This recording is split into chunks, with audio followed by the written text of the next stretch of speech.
Jean-Baptiste est mort. Yohane Mobati akufaki. Vous allez comprendre pourquoi Jésus lui renvoie la réponse par ses disciples. Allez raconter à Jean ce que vous avez vu. Autrement dit, c'est des choses qu'il aurait dû opérer.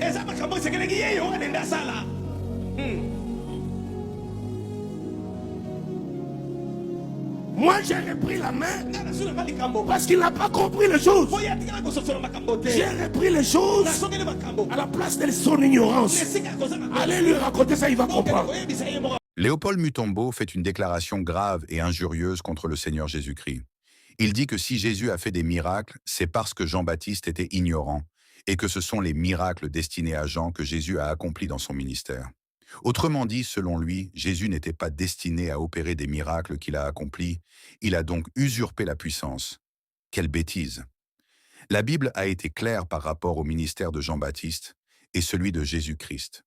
Le Christ a même déclaré l'accomplissement de la prophétie des œuvres qui le concernait dans Luc 4, verset 18.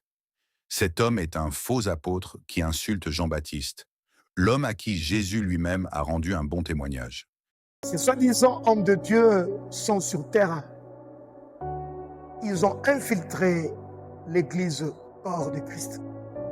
Et de la même manière, Satan séduisit Adam et Ève en les faisant sortir de la volonté de Dieu. De même, eux aussi chercheront à vous faire sortir de votre destinée et par un mélange de vérité et d'erreur, vous forceront un autre chemin en vous promettant des soi-disant manteaux qui élèvent, de manteaux qui vous protégeront. Voilà pourquoi, primo, ils attaquent Jean-Baptiste. Je ne fabriquerai pas. Je n'ai pas reçu le mandat de fabriquer de Jean-Baptiste. Non, je dois produire d'Élysée. Comprenez, bien-aimés dans le Seigneur, que Jean-Baptiste représente tout cela qui marche dans la volonté de Dieu, qui plaisent à Jésus et qui reçoivent l'approbation de Christ.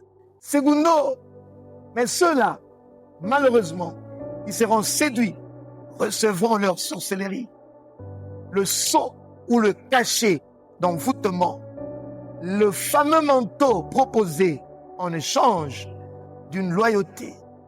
Certains sacrifices, comme d'ailleurs ils le disent eux-mêmes. Tu as l'esprit, mais pour prendre cette autre partie du manteau, présente tes arguments. Qu'est-ce que tu as fait? Quels sont tes hauts faits? Montre-moi ta loyauté, ta fidélité, tes sacrifices.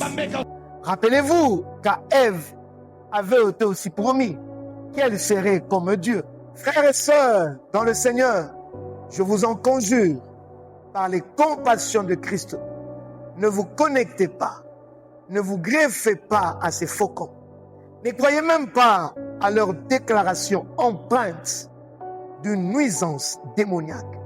Et séparez-vous, sortez de ces milieux, afin de sauver vos âmes. Celui qui a des oreilles pour entendre, entende la voix de l'Esprit en ces temps. Que mon Dieu vous bénisse.